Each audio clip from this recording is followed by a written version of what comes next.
अब रंध्र खुलते हैं और बंद कैसे होते हैं, ये एक बड़ा टॉपिक है, तो आप इसको बनाओ, फिर मैं समझाता हूँ, ठीक है। इस टॉपिक को, रंध्र कैसे खुलते हैं, कैसे बनते हैं, कौन से सिद्धांत दिए गए थे, ठीक है। रंध्र जो पत्ती के ऊपर पाए जाते हैं, जिनके द्वारा गैसों का आदान प्रदान होता है, कैसे खुलते हैं, कैसे बंद होते हैं, वो पूरी प्रोसेस समझ रहे हैं हम। तो हेडिंग लिख लो आप, रंध्र का खुलना व बंद होना, ठीक है।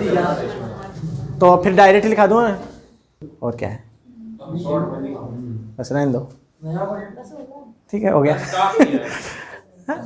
कौन है ये लोग, कहां से आते हैं? रंध्र का खुलना वह बंद होना, ध्यान सुन लेना, कोई आवाज नहीं करेगा, सुन लेना। लाइनें लिखूंगा ओनली मैं, एक पेज भरेगा लाइनों में, सोच कुछ नहीं, मतलब शॉर्ट में तीर नहीं। देखो ध्यान से, रंध्र का खुलना और बंद क्या होता है, कैसे खुलते हैं, इसमें याद रखना है रंध्र का दिन के समय और रात के समय बात करेंगे। इसमें CO2 अहम होती है, ठीक है, CO2 pH भी मायने रखता है, ठीक है, pH, और मैलिक अम्ल का H+ आयन काम आते हैं। ये सारे के सारे मिलकर के रंध्र के खुलने और बंद होने से संबंधित है। इसमें अंतःप्रासरण और बहिःप्रासरण होता है, ये भी रंध्र के खुलने से संबंधित होता है। तो पढ़ लेते हैं इस टॉपिक को ध्यान से, रंध्र का खुलना व बंद होना। तो पहले हम लिखेंगे रात के समय, सॉरी दिन के समय।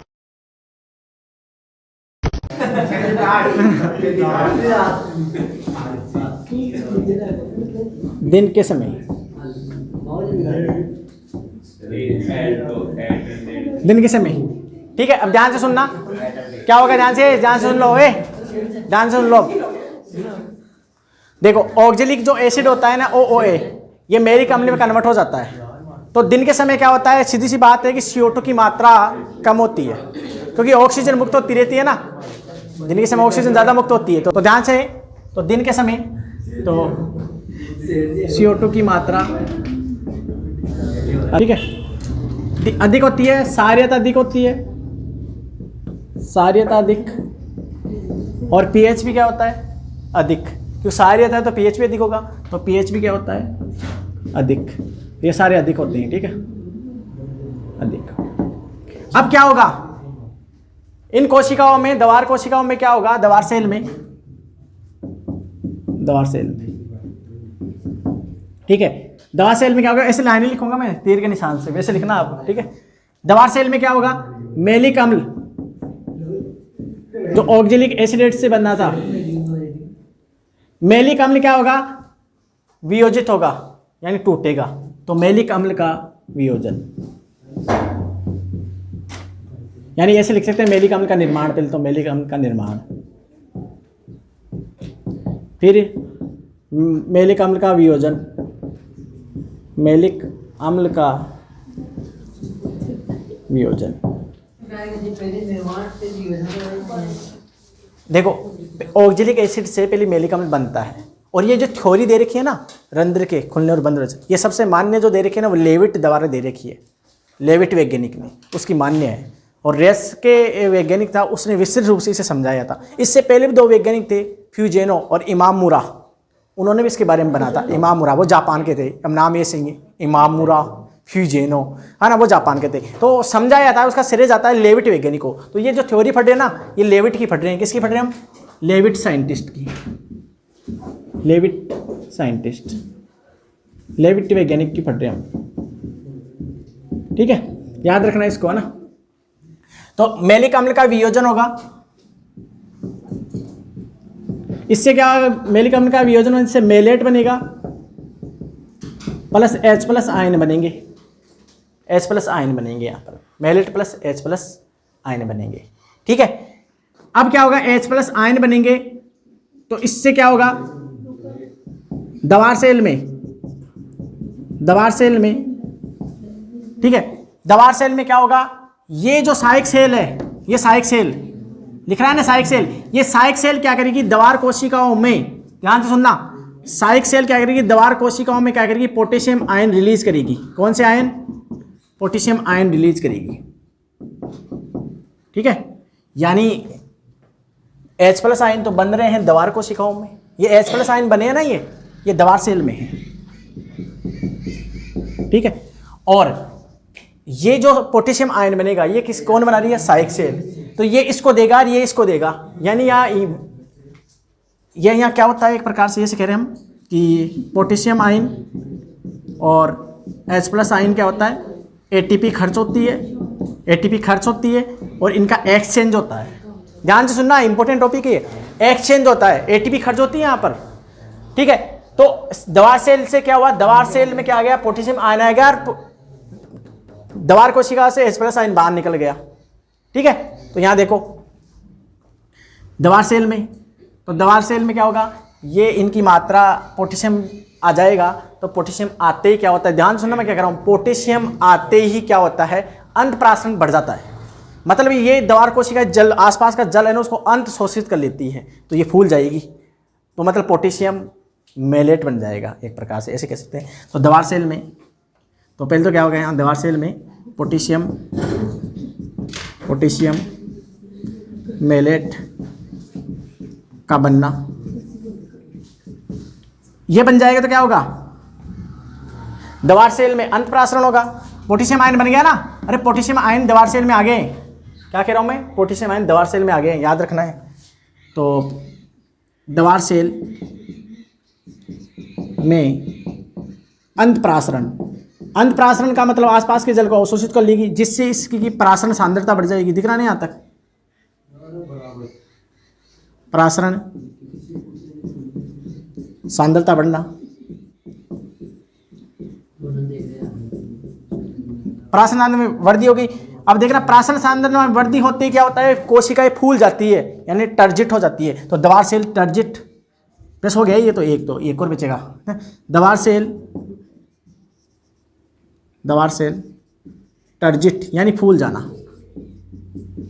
फूल जाने को क्या बोलते हैं साइंस की भाषा में, स्फीत। इससे क्या होगा, तनाव लगेगा बाहर की ओर, दवार कोशिकाओं में बाहर की ओर तनाव लगेगा, रंध्र खुल जाएंगे।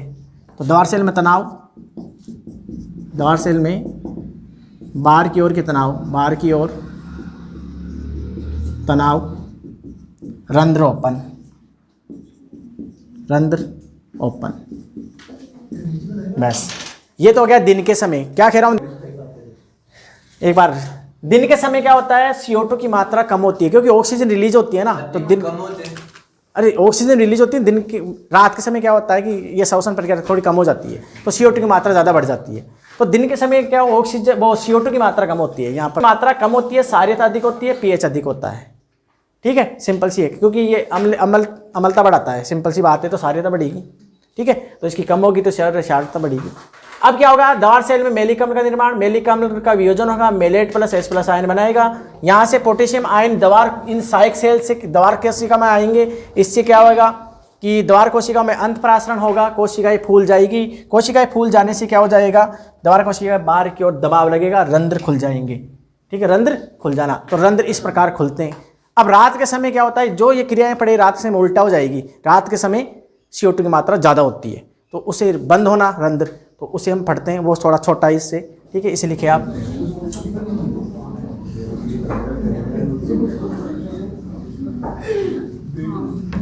देखो ध्यान से इधर, रात के समय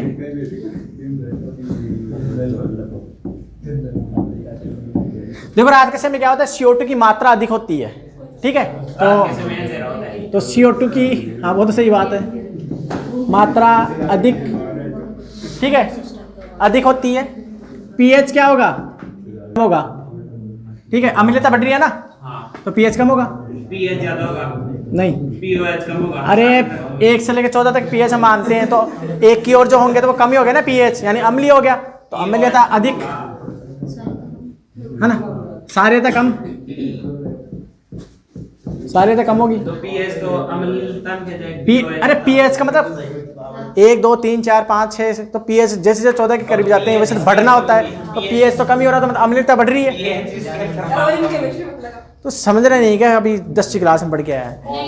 CO2 की मात्रा, अरे CO2 की मात्रा बढ़ना ही, अम्लता बढ़ना है, pH घटना है। ध्यान से सुनना, ये सुन लेना। अब क्या होगा, ये रंध्र खुल जाएंगे। अब देखो पोटेशियम जो मेलेट पोटेशियम मेलेट जो बना था उसका वापस विखंडन हो जाएगा। इससे क्या होगा, ये जो पोटेशियम आयन थे, ये पोटेशियम आयन ये वापस क्या हो जाएंगे, इन दवार सेल से आए, सहायक सेल से आए थे, दवार सेल से वापस बाहर चले जाएंगे। कहने का मतलब ये कह रहा हूं मैं कि पोटेशियम आयन जो होते हैं दवार सेल में से वापस क्या हो जाते हैं, बाहर चले जाते हैं। ठीक है, एक क्यों जाते हैं, बहिःप्रासरण होता है। ठीक है, बहिःप्रासरण, कोशिका पिचक जाती है, ये बाहर चले जाते हैं। तो इनके बाहर जाने से क्या होता है, सीधी बात, कोशिका पिचक जाएगी तो रंध्र बंद हो जाएंगे। तो इसकी शॉर्ट में लिख लो, डायरेक्ट लिख लो आप। इसमें क्या होगा, दवार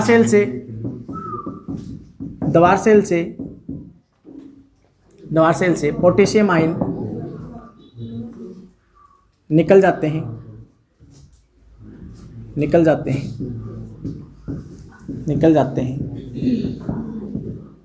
ठीक है, जिससे क्या होगा, बहिःप्रासरण होगा।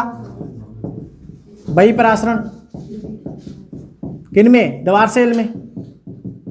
इससे क्या होगा, कोशिका से यानी दवार सेल फ्लेसिड यानी सलत पिचक जाएगी। ये पिचकते क्या होगा, रंध्र बंद हो जाएंगे, रंध्र बंद। ठीक है, रंध्र बंद हो गए। तो याद रखना है, पोटेशियम आयन बाहर चले जाते हैं, इसके कारण बहिःप्रासरण हो जाता है, दवार सेल पिचक जाती है और रंध्र बंद हो जाते हैं। तो ये था लेविट का सिद्धांत। लेविटम आपने बता दिया इसकी पूरी जानकारी, और हमारे चैनल को लाइक कीजिए कर देना यार।